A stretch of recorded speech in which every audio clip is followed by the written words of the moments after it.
Never hire again. I was filming, and stand on that fact. I have always been filming. And you knew that when you hired me. I headlined, babe, at your casino, which I might have continued to play had you not run it into the ground. Exactly. But He does that. you know, listen, how dumb are you?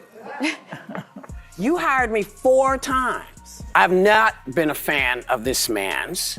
I don't like how he talks to us. I don't like how he talks to the nation.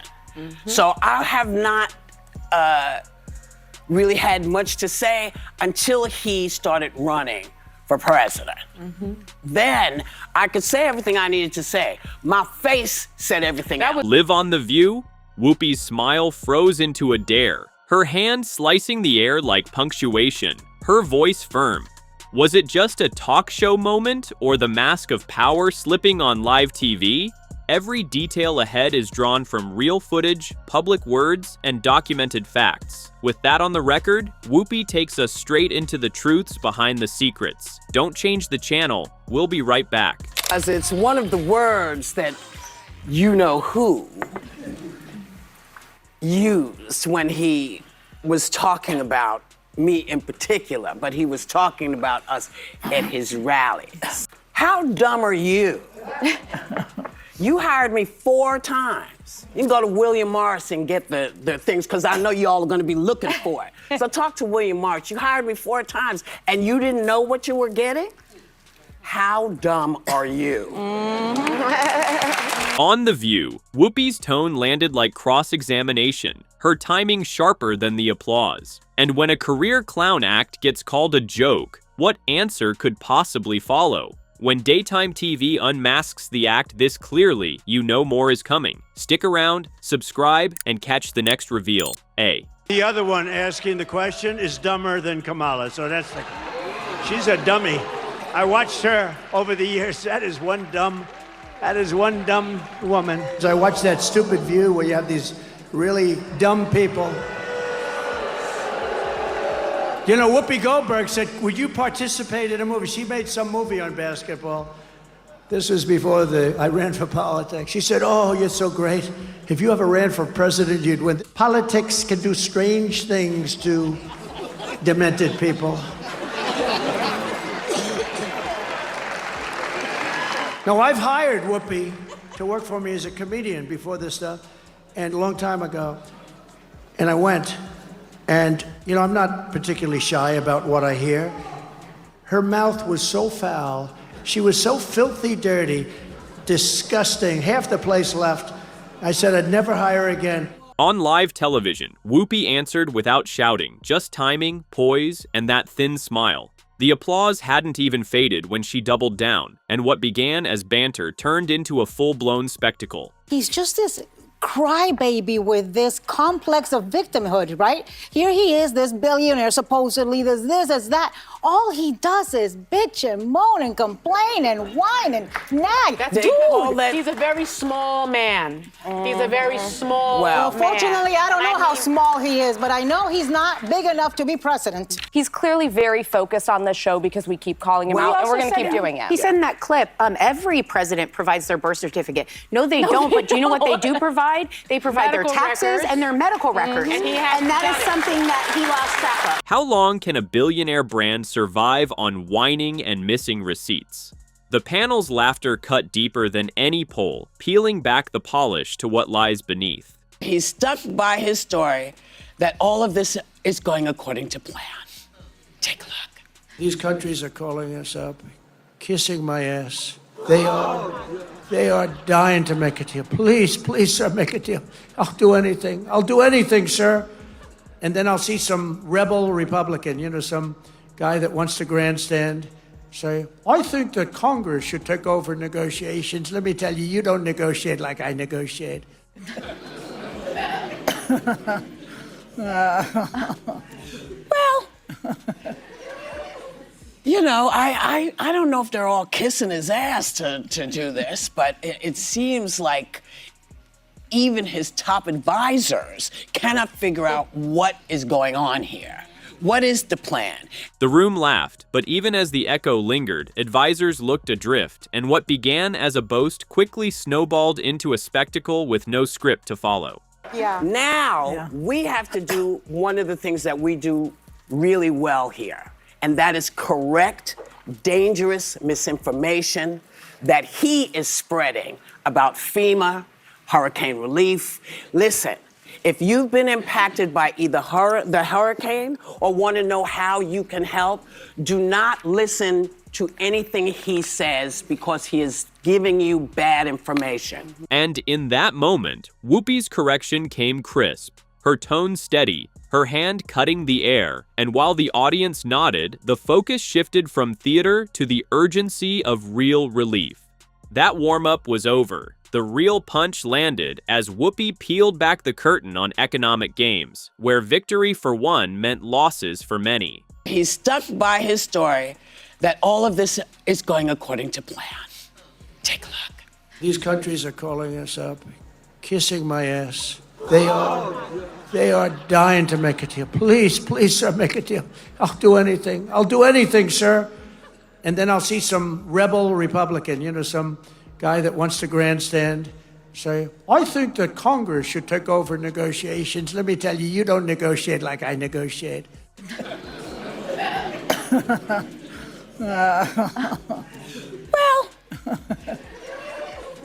Well, I don't know if they're all kissing his ass to do this, but it seems like even his top advisors cannot figure out what is going on here. What is the plan? And as the laughter rolled, Whoopi's voice sliced through, painting the picture of a casino kingpin chasing trophies, while the workers at the table keep losing their chips. The question is, which secret unravels next? Keep watching, the answer's coming. Now, we have to do one of the things that we do really well here, and that is correct dangerous misinformation that he is spreading about FEMA, hurricane relief. Listen, if you've been impacted by either the hurricane or want to know how you can help, do not listen to anything he says because he is giving you bad information. So what happens when misinformation spreads during a storm? Whoopi cut in crisp, steady, reminding that disaster relief isn't a casino table for reckless deals. And with all the issues Americans are going to be voting on, you know where they started the interview? Take a look. It was the episode of you when you were on The View. And I think it was 2015 or 2006, like when you were running for president. Right. Okay, let's stop there. There's a lot of fake news coming up, so we're going to clear some of it up as it happens. He was actually, in that clip, is 2011, 4 years before he announced he was running. Okay? That's the first thing they got wrong. Next. When Whoopi rolled the receipts, the Polish cracked claims of adoration gave way to awkward silence, exposing how even old applause can sound different under the lights. You got introduced as our friend Donald Trump. That's right. Whoopi Goldberg gives you a big hug and a kiss. Joy Behar gives you a big hug. Barbara Walters gives you a big hug. They all loved you. It played like a reunion scene, smiles, hugs, the scripted warmth of daytime TV. But beneath the embrace, you could almost hear the audience asking who that love was really for. So, here's the actual appearance. Watch. Donald Trump is a billionaire, a real estate mogul, and a television star. But does he really want to add president of the United States to his resume? A lot of people would like him to. Please, let's find out, and please welcome my friend, Donald Trump.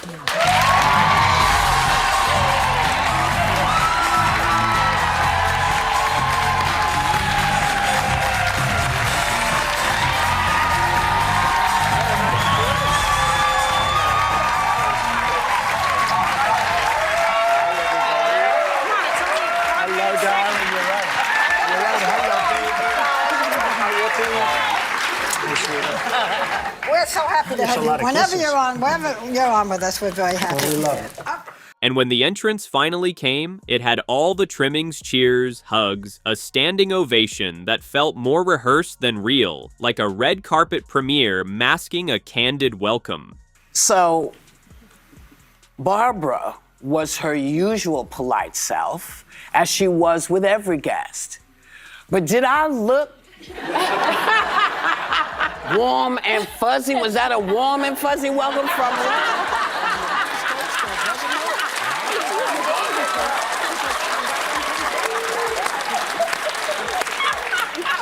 But because I respect Barbara, you know, she said be polite to guests no matter what. Yes. And for the most part, I got through. I did it like I do now. But here's where they really messed up. Watch. They're talking about you in such a favorable light. Honey, Joe, I think you missed this part. And while Barbara kept the stage polite, Whoopi made clear the smiles were thin, more like holding the door for a noisy neighbor than rolling out a genuine welcome. There's something on that birth certificate that he doesn't like. Oh my God. That's a terrible that thing is to just say. the Whoopi, I'm worst telling thing you. was 3 pounds. Whoopi, I love you. I'm telling I love you. you too. I think that's the biggest pile of dog mess I've heard in ages. The question is, why not show it, right? There's something on his birth certificate he doesn't want to show. It's not because he's black. Let him show.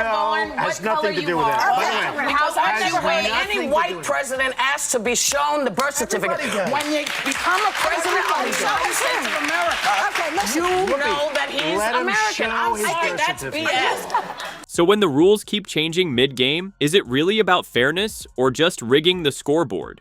Whoopi's pushback landed clear, cutting through the noise with ease. And if truth deserves a louder voice, share this moment forward.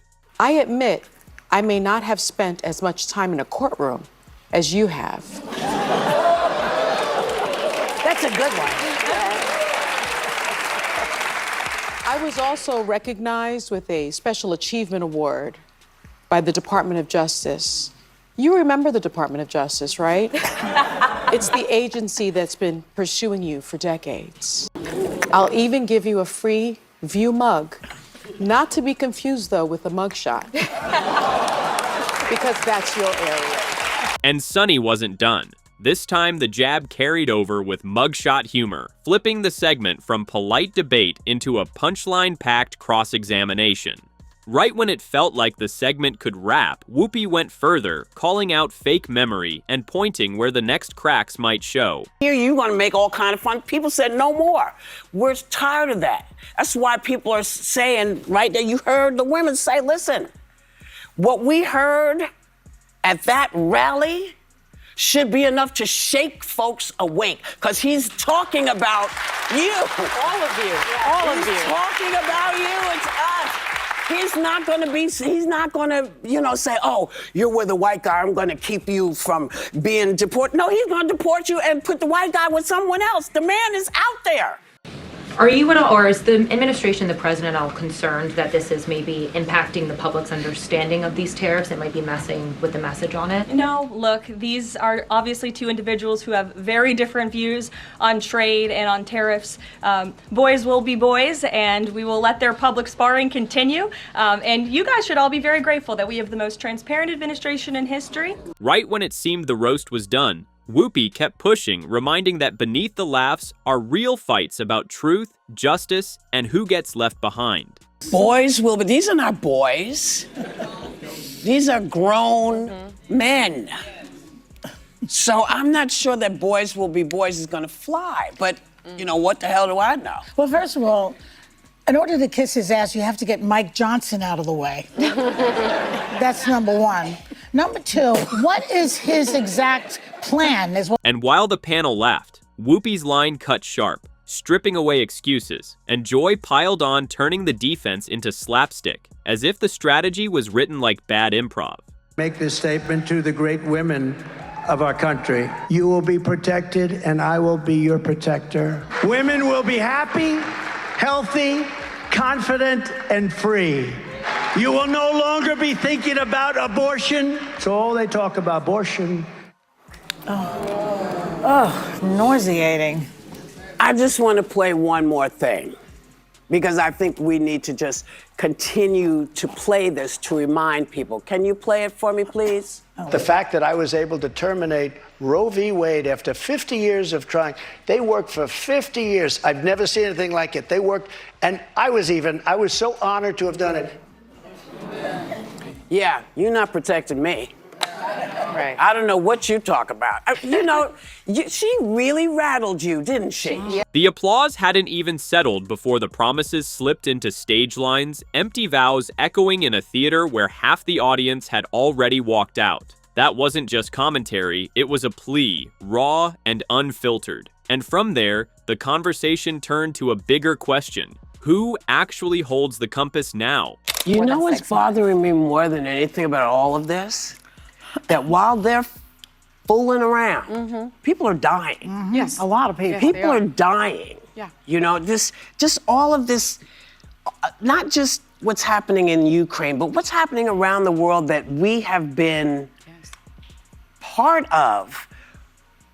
Aid disappearing, children dying, AIDS folks dying. I mean, while they fiddle, while they're fiddling, people are dying. And I just really want to know who's leading the charge? What does America stand for anymore? I'm not sure anymore. In the end, her words cut past politics, reminding everyone that while power games play out, real lives hang in the balance. After all, what we're really left with is a contrast between performance and evidence. Claims can be polished, repeated, and reshaped, but footage doesn't forget. It holds the laughter, the applause, the contradictions, and plays them back in real time. That's where the weight of this story lies. Not in one person's memory or another's version, but in the shared record that belongs to the public.